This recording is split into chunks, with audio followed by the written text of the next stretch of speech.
اور بہترین توفیقات عنایت فرمائے، اور ہم سب کی گزشتہ اور آئندہ گناہوں کی مغفرت فرمائے، اور میدان قیامت میں آل محمد کی شفاعت ہم سب کو نصیب فرمائے۔ حضرت امام علی ابن موسی رضا صلوات اللہ سلام علیہ نے اپنے آباء و اجداد کے ذریعے یہ روایت نقل فرمائی کہ حضرت رسول خدا محمد مصطفیٰ صلی اللہ علیہ وسلم نے فرمایا،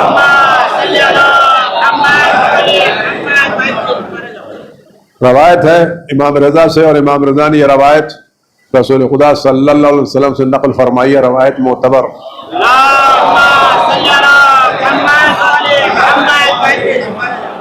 پیغمبر وعدے کہ میں قیامت کے دن 4 لوگوں کی شفاعت کروں گا، میدان قیامت میں 4 لوگوں کی شکایت کروں گا، گرچہ یہ 4 لوگ وہ ہوں جن کے گناہیں ساری دنیا کی گناہوں کے برابر ہوں۔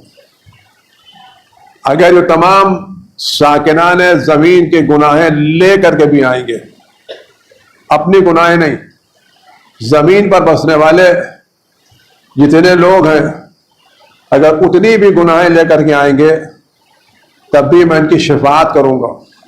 شفاعت کا مطلب کیا ہے؟ یعنی میں ان کو سفارش کر کے گناہوں سے پاک کر کے جہنم سے نجات دلا کر کے جنت میں بھیج دوں گا۔ شفاعت کا مطلب یہ ہے، یہ جو گناہیں لے کر کے آئے ہیں میں خدا کی بارگاہ میں دعا کروں گا، خدا سے التجا کروں گا، ان کی سفارش کروں گا، میری سفارش کی بنا پر خدا بند عالم ان کی گناہوں کو بخش دے گا، ان کو جہنم کی آگ سے نجات عطا کرے گا اور ان کو جنت میں داخل کرے گا۔ یہ 4 لوگ کون ہیں؟ آیا ہم ان 4 لوگوں میں شامل ہونا چاہتے ہیں یا نہیں ہونا چاہتے؟ یہ 4 افراد کون ہیں کہ جن کی تمام گناہوں کے باوجود پیغمبر شفاعت کریں گے اور یہ جنت میں چلے جائیں گے؟ البتہ اس طرح کی روایتیں کا مفہوم یہ نہیں نکالنا چاہیے کہ ہمیں گناہ کرنے کی اجازت دے دی گئی ہے، یہ مفہوم یہ نہیں ہے۔ یعنی اگر گناہیں ہو گئی ہیں تب بھی میں معاف کرا دیں کہ تم کو گناہ کرنے کا میں لائسنس دے رہا ہوں کہ جتنی دل چاہے تم گناہ کرتے رہو۔ گناہ ہو جانا الگ مسئلہ ہے اور جان بوجھ کر کے گناہ انجام دینا الگ مسئلہ ہے۔ ہم میں سے کوئی ایسا نہیں ہے جس نے زندگی میں گناہیں انجام نہ دی ہوں۔ اگر ہم واقعاً کبھی سنجیدگی کے ساتھ اپنے خود اعمال کا جائزہ لیں تو ہم نے صبح سے شام تک نہ معلوم کتنی گناہیں کی ہیں، اور جو بھی گناہیں ہم کر رہے ہیں یہ گناہ لکھی جا رہی ہے۔ ہماری ایک گناہ بھی اللہ کے رجسٹر سے غائب نہیں ہے۔ یہاں تک اگر ہم نے کسی مرد مومن کے دیکھ کر کے اپنے لبوں پر مسکراہٹ لائی جس سے اس کی ہنسی اڑائی جاتی تھی، اس کی توہین ہوتی تھی، اس کا مسخرہ ہوتا تھا، تو یہ ہمارے لبوں کی حرکت بھی لکھی جائے گی۔ ہم نے کسی کی طرف بلا وجہ آنکھوں سے اشارہ کیا تو یہ آنکھوں کا اشارہ بھی لکھا جائے گا۔ ہم نے ہاتھوں سے اشارہ کیا کسی کی طرف کہ اس کو مار دو، اس کو دھکا دے دو، ہم نے زبان سے کچھ نہیں کہا، خالی ہاتھوں سے اشارہ کیا کہ اس کو مارو، یہ ہمارے ہاتھوں کا اشارہ بھی گناہ ہے اور لکھا جائے گا۔ اگر اس اعتبار سے ہم اپنے اعمال کا جائزہ لیں تو نہ معلوم زندگی میں تو بڑی بات ہے، روزانہ نہ معلوم کتنی گناہیں ہم سے ہوتی رہتی ہیں۔ متوجہ نہ ہونا ایک الگ مسئلہ ہے، اور ان گناہوں کا ایک اثر یہ ہوتا ہے کہ ہم سے عبادت کا ذائقہ چھن جاتا ہے۔ ایک مرتبہ آپ کھانا کھاتے ہیں، شربت پیتے ہیں تو آپ کو کھانا کھانے میں مزہ آتا ہے، شربت کا ذائقہ محسوس ہوتا ہے، اور ایک بات آپ کھانا تو کھا رہے ہیں، پیٹ تو بھر رہا ہے، لیکن آپ کو کھانے کا ذائقہ یا مزہ محسوس نہیں ہو رہا ہے۔ یہ جتنا مزہ محسوس ہونا چاہیے اتنا مزہ محسوس نہیں ہو رہا ہے۔ یہی صورت حال ہماری عبادتوں کی ہے۔ ہم نماز تو پڑھ رہے ہیں لیکن اس نماز پڑھنے میں ہم کو وہ لذت محسوس نہیں ہو رہی جو کربلا والوں کو محسوس ہوتی تھی. وہ لذت محسوس نہیں ہو رہی تھی جو اصحاب ائمہ معصومین کو محسوس ہوتی تھی. ائمہ معصومین نماز پڑھنے کھڑے ہوتے تھے تو نہ معلوم کتنی مرتبہ ایاک نعبد و ایاک نستعین دہراتے تھے. اللہ کی بارگاہ میں دعا کرتے تھے, معلوم کتنی دیر تک دعائیں پڑھتے رہتے تھے. تو لذت محسوس ہوتی تھی نہیں ہوتی تھی؟ ائمہ معصومین کے اصحاب نہ معلوم کتنی دیر تک مصلی پر بیٹھے رہتے تھے. یہ وہ لوگ تھے جن کی روحیں گناہوں سے پاک تھی, تو ان کی روح کو ان کی فکر کو عبادتوں کی لذتوں کا مزہ ملتا تھا. آج ہماری مسجدیں بھری ہوئی ہیں, مجلسیں بھی بھری ہوئی ہیں, لیکن اب وہ نہ اذان میں وہ مزہ ہے, نہ نماز میں وہ مزہ ہے, نہ دعاؤں میں وہ مزہ ہے. ایک زمانہ وہ تھا ہم لوگ دعائے کمیل پڑھتے تھے تو تھوڑی دیر کے بعد گریے کی فضا ایسی ہوتی تھی حضرت کوئی مصائب امام حسین پڑھاؤ. ایک دعائے کمیل میں گریے کا ماحول ہوتا تھا. ایک دعا رتبہ پڑھتے تھے, امام کو یاد کرتے تھے تو دعا ختم ہوتے ہوتے آنکھیں تر ہو جاتی تھی آنسوؤں سے. وہ بھی دور تھا. آج دعا کمال بھی ختم ہو جاتی, دعا ابو حمزہ بھی ختم ہو جاتی ہے, دعا نطبہ بھی ختم ہو جاتی ہے. آنکھوں سے آنسو گرنا تو درکنار آنکھیں بھیگتی تک نہیں ہے. دعا نطبہ تو ہو رہی ہے, شب جمعہ دعا کمال بھی ہو رہی ہے. نہ پڑھنے والے کی آنکھیں بھیگ رہی ہیں, نہ سننے والے کی آنکھیں بھیگ رہی ہیں, آنسو گرنا تو درکنار ہے. وجہ کیا ہے؟ ہماری گناہوں نے ہم سے مناجات کی لذت چھین لی. اور ان گناہوں میں بڑی گناہ کیا ہے؟ ہم کو احساس بھی نہیں رہا.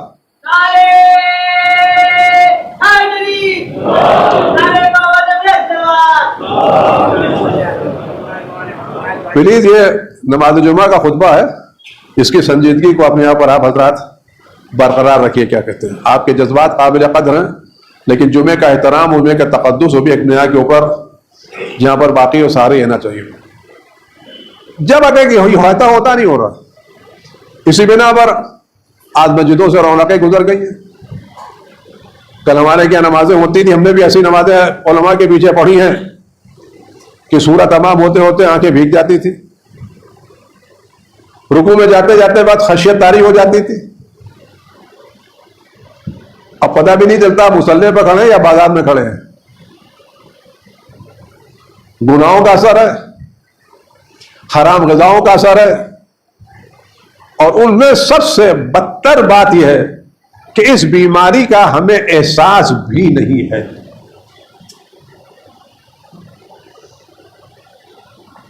امام زین العابدین صلوات اللہ سلام علیہ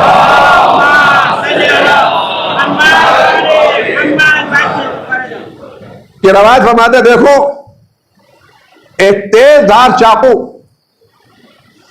اگر تیز دھار چاقو کو کسی گوشت پر کاٹا جائے, لگایا جائے تو کیسے وہ گوشت کٹ جاتا ہے؟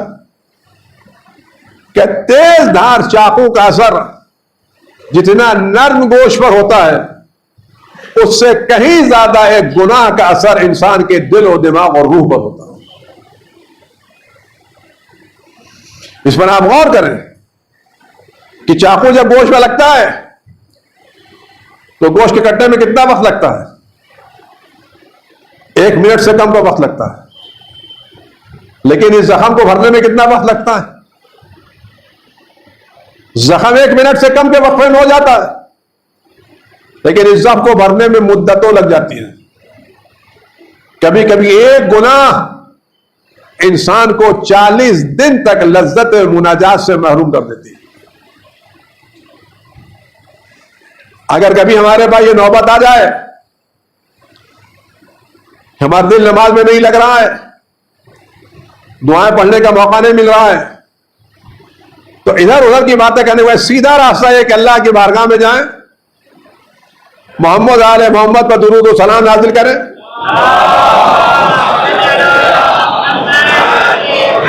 اور ان کی عظمتوں کا واسطہ دے کر کے اپنی گناہوں کی رو رو کر کے مغفرت کی دعا کریں، اور اس وقت تک دعا کرتے رہے جب تک یہ حالت واپس نہ آ جائے۔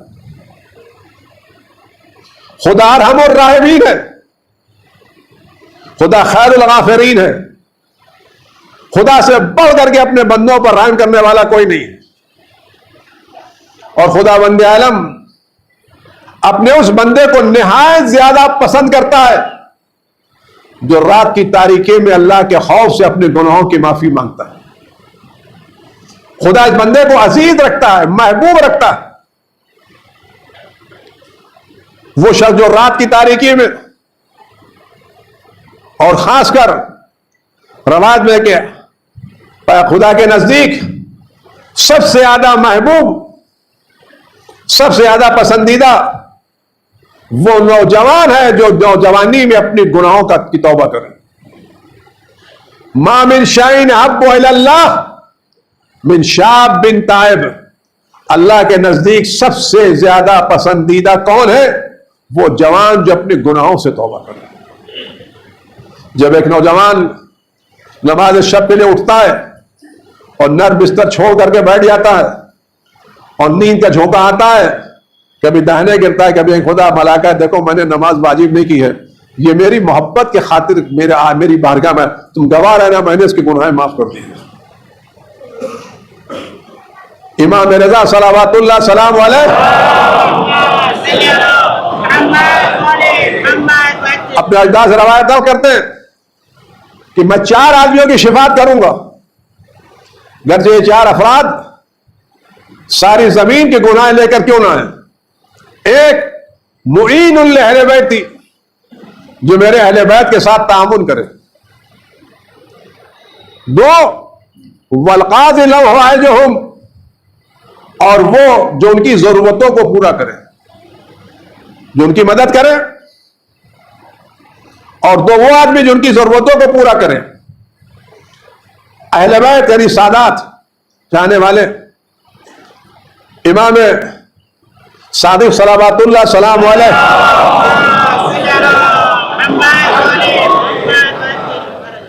اقدس میں ایک آدمی حاضر ہوا،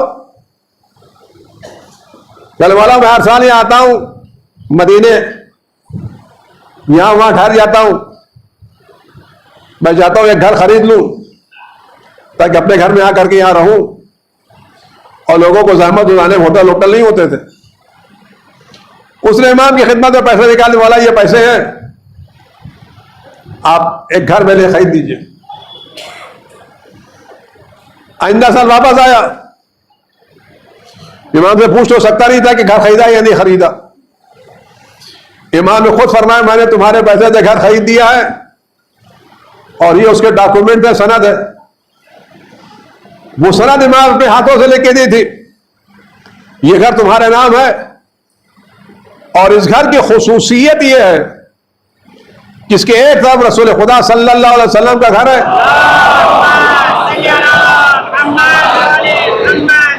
ایک طرف امیر المومنین علیہ السلام کا گھر ہے، ایک طرف جناب زہرا سلام اللہ علیہ گھر ہے،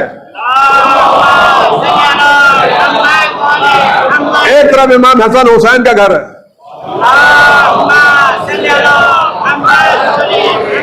یعنی پنجتن پاک کی کالونی میں میں نے تمہارے لیے گھر خرید کے دے دیا۔ وہ بہت خوش، ایسا گھر کہاں خوش قسمت مل جائے کہ پنجتن پاک کی کالونی میں مجھے گھر ملے اور مجھے رہنے کو ملے، اتنی بڑی سعادت کیا ہوگی۔ کہ یہ ڈاکومنٹ لے لو۔ کہ مولا کیا ہے؟ کہا تم یہاں سے چلے گئے تھے، تم تو سال میں ایک مرتبہ آتے، لیکن میں نے دیکھا مدینے میں جناب زہرا سلام اللہ علیہ کے کچھ فرزند ہیں، کچھ بچے، کچھ اولاد ہے جن کے پاس گھر نہیں ہے، کچھ سادات ہیں جن کے پاس گھر نہیں ہے۔ میں نے تمہارے پیسے سے جناب زہرا کے فرزندوں کو، اہل بیت کے فرزندوں کو گھر خرید کر کے دے دیا، اور اس کے بدلے میں میں تم کو یہ جنت کے گھر کا ڈاکومنٹ دے رہا ہوں۔ میں اس کے بدلے میں تم کو یہ جنت کے گھر کا ڈاکومنٹ دے رہا، یہ لے لو، جب مرنا تو اپنے ساتھ لے کے جانا۔ راوی کہتا ہے، لوگ کہتے ہیں جب اس کے انتقال کا وقت آیا تو اس نے لوگوں سے کہا میں ابھی مرنے سے پہلے جنت میں اپنا گھر دیکھ رہا ہوں۔ لیکن یہ گھر اسی وقت ملے گا جو سہم سادات سے نہ دیا جائے. سہم سادات سے دیا تو کیا دیا؟ وہ گھر جو اپنے پیسے سے کسی مرد مومن کو دلایا جائے وہ. ورنہ سہم امام اور سہم سادات سے آپ دیں گے تو امام کا پیسہ ہے، ثواب امام کو ملے گا، آپ کو تھوڑی ملے گا. لیکن ہمارا مزاج یہ ہے، ہم اپنے بھائی کی مدد کرنا چاہتے ہیں تو بھی سہم سادات سے، سہم امام سے. کسی کو 10 روپے کی دوا دلانا چاہتے ہیں وہ بھی سہم امام سے. لوگ فون کرتے ہیں میں اجازت دے دیے سہم امام کی، جیب میں رکھ لیتے ہیں. غریب آیا تو دے دیا، فقیر آیا تو دے دیا، سارا حساب کتاب سہم امام سے. نام کس کا؟ سیٹھ صاحب کا. یہ امانت داری ہے. بس جس کا پیسہ اس کا نام لو نا بھائی. لیکن ہمارا مزاج الگ ہے. ہم اہل بیت کو چاہتے تو ضرور ہے، لیکن لینے کے لیے، دینے کے لیے نہیں.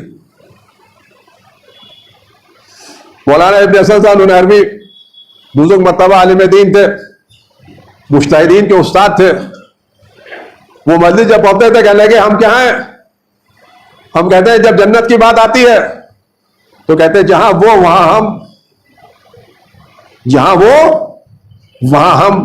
جب عمل کرنے کی بات آتی ہے کہ کہاں وہ اور کہاں ہم. جب جنت کی بات آتی ہے تو جہاں وہ وہاں ہم، اور جب عمل کرنے کی بات آتی ہے کہاں وہ کہاں ہم. تو اہل بیت کے جو اس کے بعد والمحب لہم، اور وہ شخص جو اہل بیت کو اپنے دل سے، اپنے زبان سے چاہے، اور چوتھے وہ شخص جو ہاتھوں سے ان کا دفاع کرے. ہر وہ شخص، اگر کوئی شخص اہل بیت کے فرد کی حاجتوں کو پورا کر رہا ہے، دل و زبان سے ان کو چاہ رہا ہے، اپنے ہاتھوں سے ان کا دفاع کر رہا ہے، تو پیغمبر فرماتے ہیں میں قیامت اس کی شفاعت کروں گا، چاہے وہ دنیا بھر کے گناہ لے کر کیوں نہ آئے.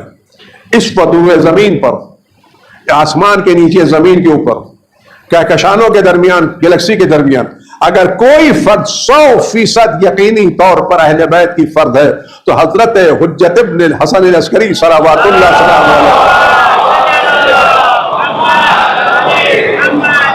ان سے زیادہ قریب تر، نزدیک تر، یقینی تر، معتبر تر کوئی بھی اس وقت روئے زمین پر اہل بیت کی فرد نہیں ہے. وہ اکیلے وہ ہیں کہ جن کا سلسلہ معصوموں سے ہوتا ہوا رسول اللہ تک پہنچتا ہے، جن کے سلسلہ نسب میں ایک بھی غیر معصوم نہیں ہے، جو صورت میں، سیرت میں، شکل میں، انداز میں رسول خدا کی تصویر ہے. تو سب سے عظیم فرد امام وقت کی ذات ہے. اگر کوئی شخص میدان قیامت میں اپنی تمام گناہوں کے باوجود رسول اللہ کی شفاعت چاہتا ہے تو اس کو کم سے کم روزانہ امام وقت کے لیے دعا کرنا چاہیے، اپنے دل سے ان کو چاہنا چاہیے. اگر آج ہماری اولاد ہے اور باہر چلی گئی ہے یا سفر پر گئی ہے، گرمی کی چھٹیاں ہیں، ہم نے اپنے بچوں کو وطن بھیج دیا ہے 2 دن سفر میں رہنے، اگر 3-4 دن کے اندر ان کے گھر پہنچنے کے بعد فون نہ آئے، خیریت سے پہنچے یا نہیں پہنچے، تو دل بے چین ہوتا نہیں بے چین ہوتا؟ کہ موبائل لے کے گئے تھے، بیٹری ڈاؤن ہو گئی، چارجر مل نہیں رہا ہے، گاؤں میں نیٹ ورک آ نہیں رہا ہے، بجلی فیل ہو گئی ہے، تو کیسے کیسے خیالات ہمارے دلوں میں آتے ہیں. اگر ہمارے گھر والوں کا فون نہیں لگ رہا ہے تو گاؤں میں، شہر میں جہاں دوسرے لوگ ہیں ان کو فون لگاتے نہیں لگاتے؟ کوئی خبر کرو پہنچے کہ نہیں پہنچے. آج 3 دن ہو گیا کوئی خبر نہیں مل رہی ہے. موبائل ہے بیٹری ڈاؤن ہو گئی ہے، موبائل چوری ہو گیا، لائٹ نہیں آ رہی، چارج نہیں کر سکتے، نیٹ ورک نہیں ہے، کوئی خبر نہیں. کتنا بے چین ہوتے ہیں. 2 مرتبہ 4 مرتبہ فون پر فون لگاتے نہیں لگتا، تو بغل والوں سے، اڑوسی پڑوسی سے، دوسرے پوچھا خیر تو دریافت کرو. تو ہماری اولاد، ہمارے بال بچے، اگر ان کے بارے میں ہمیں 1 ہفتہ خبر نہ ملے تو ہم کتنا بے چین ہوتے ہیں. آج جناب زہرا کا نور نظر لخت جگر اتنے دنوں سے غائب ہے، کیا کبھی ہمیں اس کی بھی پرواہ ہوئی؟ کیا ان کے فراق میں ہماری آنکھوں سے آنسو نکلے؟ روز جمعہ آیا، ہم نے دعا ندبہ پڑھی، دعا دعا کے بعد ناشتہ کیا چلے گئے. کبھی گوشے میں بیٹھ کر کے خدا اس کا پروردگار میری آنکھیں سب کو دیکھ رہی ہیں لیکن اس کو کیوں نہیں دیکھ پاتی جو جان کائنات ہے؟ میرے کانوں میں ہر ایک کی آوازیں آ رہی ہیں. میں کتنا بد نصیب ہوں، گناہ گاروں کی آواز سن رہا ہوں لیکن معصوم کی آواز سننے سے میں ترس رہا ہوں. کوئی ہے جو تھوڑی دیر کے لیے دنیا سے بے خبر ہو کر کے اکیلے گوشے میں بیٹھ کر کے زہرا کے لال کی غیبت پر آنسو بہائے، ان کے درد کو محسوس کرے، ان کی تکلیفوں کو محسوس کرے. کبھی آپ نے اس باپ کا درد محسوس کیا ہے کہ جو سارے اختیارات کے باوجود اپنے بچوں کو مار کھاتا ہوا دیکھے، لوگ اس کو ترس ترس کے مارے اور وہ کھڑا ہو کے دیکھ کر کے بچوں کو بچا نہ سکتا ہو؟ اس باپ کی کسی کی تکلیف کو محسوس ہے کسی کو؟ وہ لوگ اس کی اولاد کو یتیم سمجھ کر کے تماچے لگائیں، اس کا خون بہائیں، اس کے خون سے زمین کو رنگین کریں، اور وہ باپ سارے اختیار رکھنے کے باوجود، مصلحت کے باوجود درمیان میں آ نہ سکتا ہو. اس کی تکلیف ہوتی نہیں ہوتی؟ اگر یہ تکلیف ہے، کوئی ہے جو خدا کی بارگاہ میں دعا کرے پروردگار یہ غیبت کب تک چلے گی؟ یہ امام سے محرومی ہم کو کب تک ملے گی؟ ہم سب کو دنیا میں دیکھ رہے ہیں، اور وہ لوگ جس طرح سے بے چین ہوتے تھے ان کو جنت کی بشارتیں ملتی ہیں. امام محمد باقر صلوات اللہ سلام علیہ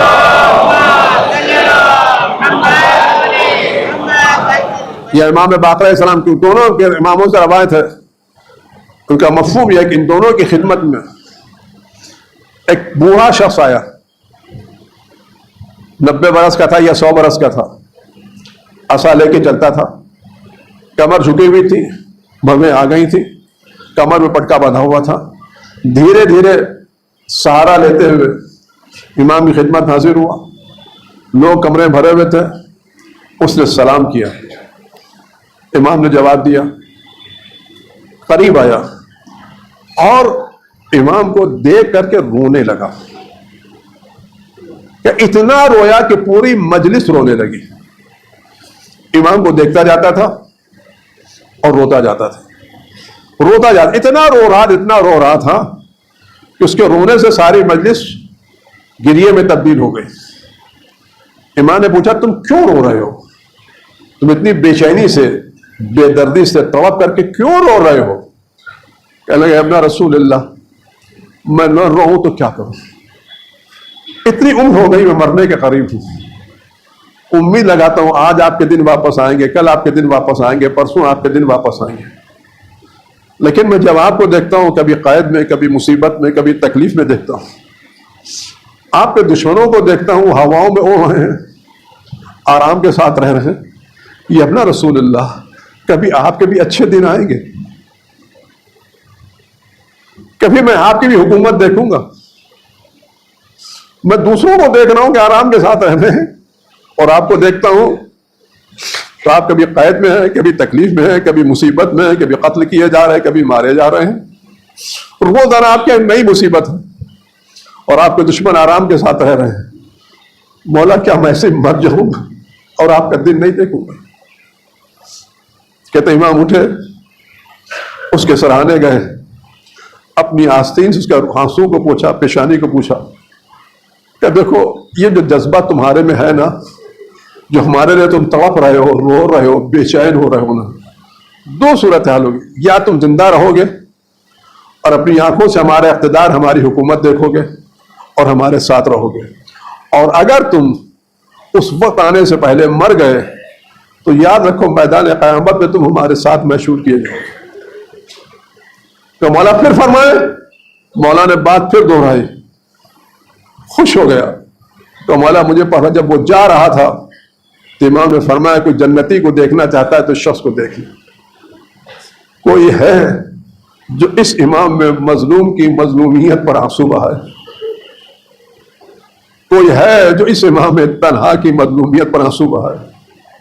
کوئی ہے جو خدا کی بارگاہ میں اس امام کے ظہور کے لیے دعا کرے؟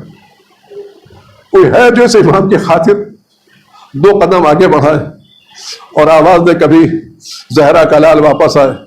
خدا توفیق دعا کریں، اللہ سے دعا کریں، اللہ ہمیں امام وقت کے لیے دعا کرنے کی توفیق عنایت فرمائے، ہم ان کے لیے دعا کریں، وہ ہمارے لیے دعا کریں۔ اعوذ باللہ السمیع العلیم من الشیطان الرجیم، بسم اللہ الرحمن الرحیم، قل هو اللہ احد اللہ الصمد لم یلد ولم یولد ولم یکن له کفوا احد۔ اللهم صل على